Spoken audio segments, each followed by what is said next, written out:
Good morning students. Again I am continuing the same chapter number 3rd of history, the first farmers and hunters. Domestication of plants and animals. All processes by which the plants and animals are brought under the human control are together called the domestication. वो process जिसके द्वारा पौधे और जानवरों को human control के अंदर यानी मनुष्य अपने कंट्रोल में कर लिया, उसी को हम लोग क्या करते हैं, डोमेस्टिकेशन करना यानी पालना, किसी चीज़ को डोमेस्टिकेट करना. Domestication begins in the mesolithic age. Domestication कब शुरू हुआ? मेसोलिथिक एज में शुरू हुआ था. When man learned to grow crops and tame animals. जब मनुष्य को जानवरों को भी पालना आ गया था और यहाँ तक कि अनाजों को उपजाना आ गया था. Mesolithic man discovered the food values of seeds of certain grasses such as the barley and wheat. Mesolithic man को ने डिस्कवरी कर लिया था कि फूड की वैल्यूज़ उनको पता चल गई थी कि कुछ अनाज, कुछ घास ऐसे हैं जिसमें कुछ दाने उगते हैं, जैसे कि बार्ली यानी जौ और गेहूं के दाने, उनको बीजों के बारे में पता चल गया था. He begins to gather these for food. अब वो लोग इसको इकट्ठा करके रखने सीख गए थे. Seeds that fall at the time of the gathering और seeds in is discarded. Vegetables remains might have been sprouted and suggested the magic link between the seed and the plants. जब वो उन अनाजों को इकट्ठा करते थे, उन दानों को इकट्ठा करते थे, तो क्या होता था, कुछ ना कुछ दाने इधर उधर गिर जाते थे और उससे क्या होता था, कभी कभी स्प्राउट्स होके और फिर बीजों से पौधे उग जाते थे. Man might have experimented by dropping seeds into the soil and found plants growing. उस चीज़ को मनुष्य ने ध्यान दिया और उसने एक्सपेरिमेंट करना शुरू किया. एक्सपेरिमेंट किया एक बार और उसने क्या किया, बीच में उन दानों को लगाया और देखा अच्छा पौधा तो उग गया. Man noticed that the some animals often came near the human habitations in search of food discarded by the man. उस मनुष्य ने देखा कि कुछ जानवर भी उनके जहाँ पर मनुष्य का हैबिटेशन यानी जहाँ पर मनुष्य रहते हैं वहाँ पर भोजन की तलाश में, सर्च ऑफ फूड यानी भोजन की तलाश में आते हैं कि कौन सा जो अनाज गिर जाते हैं. Discarded by man. मनुष्य के द्वारा जो अनाज गिर जाते हैं उसको खाने के लिए कुछ जो है जानवर उनके आसपास में, ह्यूमन सेटलमेंट्स के आसपास में आ जाते हैं.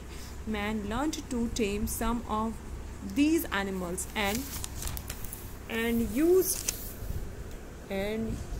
Use them for their own benefits. क्या करने लगे, मनुष्य उन जानवरों को पालने लगे और उनका यूज़ किसने करने लगे, अपने बेनिफिट्स के लिए करने लगे. The dog was the first animals to be tamed.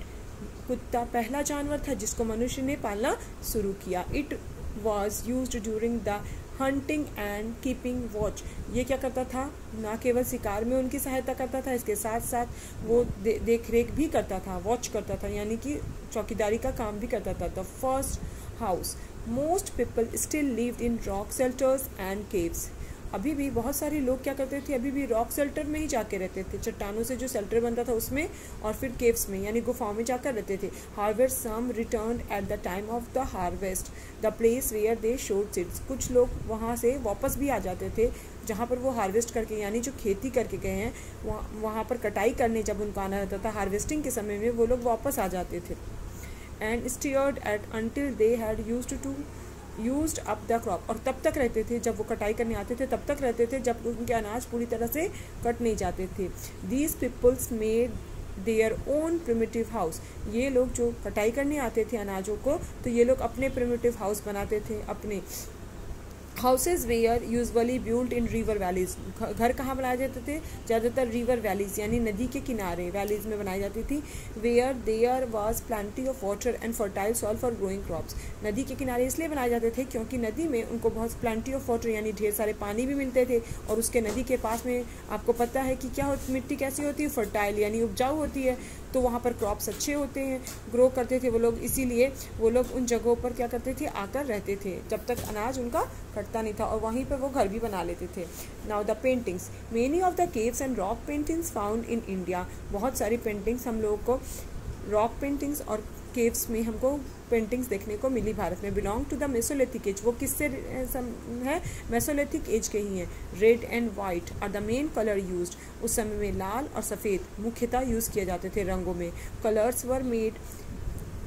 Were made from the rocks and natural available minerals. Colours किससे बनाए जाते थे, रॉक्स यानी चट्टान, या फिर नेचुरल अवेलेबल मिनरल से यानी कि नेचर से जो अवेलेबल हो रहा है मिनरल्स, उन्हीं चीज़ से बनाए जाते थे. जैसे कि फूल से लाल रंग बना लिया लाल फूल से, या फिर हरा हरा पत्ता से बना लिया, इस तरह से नेचर से जो मिलता था उसी से वो बनाते थे। The paintings depicts various activities of the Mesolithic people are tell us about the Mesolithic methods of the hunting, fishing, collecting honeys, religious worships and so on. उनकी पेंटिंग से हमको बहुत सारी चीज़ की जानकारी मिल जाती है। मेसोलिथिक लोगों की कैसे वो शिकार करते थे, कैसे वो मछलियों को पकड़ते थे, कैसे वो कलेक्ट करते थे हनी यानी शहद कैसे कलेक्ट करते थे, कैसे वो रिलीजियस यानी कि धार्मिक पूजा करते थे, और इस तरह उनके बारे में बहुत सारी जानकारी हमें उनके पेंटिंग से ही पता चल जाती है। It is interesting to note the close similarities between the poses depicted in such paintings and the tribal dances we see today. अगर आप देखेंगे तो बहुत ही दिलचस्प बात यह है कि आज उनके पोज जो थे और आज के ट्राइबल डांसेस के पोज में काफ़ी सिमिलरिटीज़ देखने को मिलती है। ट्राइबल मीन्स जनजातियाँ होती है। These were probably dances performed in the rituals before the man set out for hunting. ये जो है जो रीति रिवाज वो करते थे हंटिंग यानी शिकार करने से पहले कुछ रीति रिवाज करते थे, उसमें जो पोजेज यूज़ करते थे वो पोज जो है आज करके हम ट्राइबल पीपल्स के डांसेस के पोज में देखने को मिलता है। Thank you.